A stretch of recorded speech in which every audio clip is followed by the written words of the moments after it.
नमस्कार, स्वागत है आप सभी का। आप देख रहे हैं इंडिया डेली का डिजिटल प्लेटफॉर्म। आपके साथ मैं हूं मोनिका। बजट आ गया है और हर साल ये बजट आता है, तालियां बजती हैं, मेज भी थपथपाई जाती है, लेकिन एक सवाल हर साल छूट सा जाता है। क्या ये बजट हमारे जीवन में भी आता है या ये संसद की दीवारों में ही रह जाता है? आज हम राजस्थान के संदर्भ में बजट 2026 को समझने की कोशिश करेंगे। घोषणाओं से नहीं, असर से। राजस्थान जो अक्सर खबरों में नहीं लेकिन अर्थव्यवस्था में है। राजस्थान को अक्सर हम पर्यटन, किलों, रेगिस्तान से जोड़ते हैं, लेकिन इस बार बजट की भाषा में राजस्थान क्वाइट पावर हाउस कहा गया है। क्वाइट यानी शोर नहीं, पावर हाउस यानी कि ताकत, पावर, एनर्जी।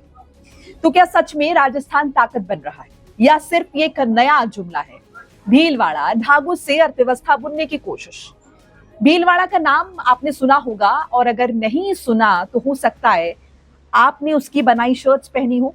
भीलवाड़ा कपड़े बनाता है, बहुत कपड़े बनाता है, इतने कि उसे टेक्सटाइल सिटी हम कहते हैं। बजट में टेक्सटाइल सेक्टर को बढ़ावा देने की बात हुई है। सरकार चाहती है कि भारत का कपड़ा उद्योग दुनिया में और तरक्की करे। अब जरा रुक कर ये सोचिए, भीलवाड़ा में क्या मजदूरों की तनख्वाह बढ़ेगी? क्या छोटे कारखाने बचेंगे? क्या बिजली सस्ती होगी? क्या निर्यात का फायदा एक मजदूर तक भी पहुंचने वाला है? क्योंकि अक्सर होता क्या है, मुनाफा ऊपर जाता है, मेहनत नीचे रह जाती है।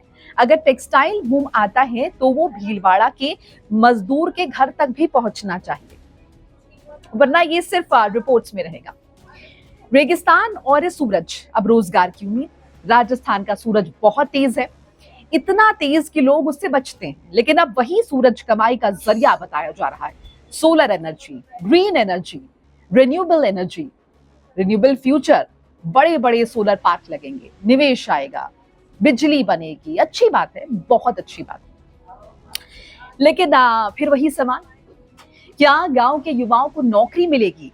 क्या किसानों की जमीन का सही दाम मिलेगा?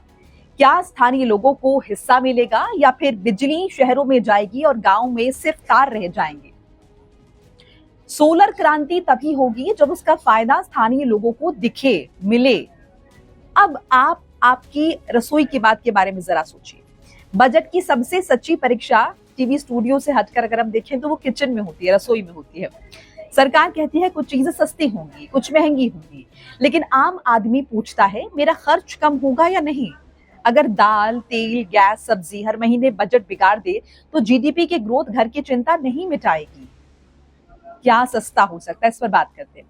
कहा जा रहा है कि कुछ किचन आइटम्स पर राहत मिल रही है, इलेक्ट्रॉनिक्स पर संतुलन आ रहा है, सोलर उपकरण सस्ते हो रहे हैं।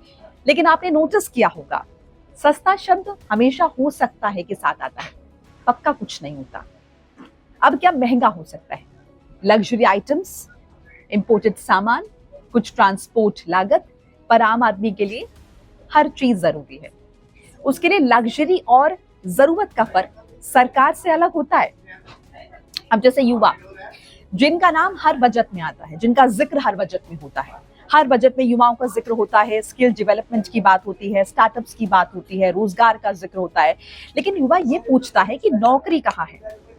राजस्थान के छोटे शहरों में डिग्री है, सपने हैं, लेकिन अवसर, अपॉर्चुनिटीज सीमित हैं। अगर टेक्सटाइल और सोलर सेक्टर बढ़ते हैं तो रोजगार बन सकते हैं, लेकिन बन सकते हैं और बन गए में फर्क है। क्वाइट पावर हाउस या क्वाइट प्रॉमिस। राजस्थान के पास सब कुछ है, जमीन, सूरज, खनिज, पर्यटन, संस्कृति, मेहनती लोग, और अगर यहाँ पर कमी है तो सिर्फ सही एग्जीक्यूशन की, सही इम्प्लीमेंटेशन की, क्योंकि योजनाएं फाइल्स में तेजी से दौड़ती हैं, जमीन पर थोड़ा धीरे चलती हैं। सबसे बड़ा सवाल, बजट का मतलब क्या है? क्या वो सिर्फ आंकड़ों का खेल है या जीवन का दस्तावेज है? एक किसान के लिए बजट मौसम से जुड़ा है, एक मजदूर के लिए रोजगार से जुड़ा है, एक गृहिणी के लिए रसोई से जुड़ा है, और एक युवा से जरा पूछिए, युवा के लिए भविष्य से जुड़ा है। अगर बजट इन सभी तक नहीं पहुंचा तो वो हम कह सकते हैं कि भाषण में ही रह गया। राजस्थान की असली चुनौतियां क्या है? बजट से बड़ी हकीकतें हैं, जैसे कि यहाँ पर पानी की कमी है, शिक्षा की गुणवत्ता की कमी है, स्वास्थ्य सुविधाओं की कमी, हालांकि जिक्र हुआ है बजट में स्वास्थ्य सुविधाओं का, ग्रामीण रोजगार की कमी है, पलायन हो रहा है, और इनका हल बिना किसी पावर हाउस टैग के भी जरूरी है। उम्मीद रखिए लेकिन सवाल भी हैं। उम्मीद रखना जरूरी है लेकिन सवाल पूछना भी जरूरी है, क्योंकि लोकतंत्र में सवाल ही नागरिक की असली ताकत है। जब भी कोई बजट आए तालियां बाद में बजाएं। पहले आप ये देखिए, पहले ये समझिए, पहले ये जानिए, ये पूछिए क्या आपके खर्च कम हुए हैं, क्या रोजगार मिला है, नौकरी मिली है, क्या जीवन आसान हुआ है, और अगर हाँ तो बजट सफल है, और अगर नहीं तो अगली बार सवाल तैयार रखिए। अंत में बजट देश का आईना है, लेकिन आईना तभी सच दिखाता है जब हम आंख खोलकर देखें। राजस्थान बदल सकता है, संभावना है, ताकत है। अब देखना यह है कि क्या ये ताकत लोगों तक पहुंचेगी या फिर सिर्फ भाषणों तक ही सीमित रह जाएगी।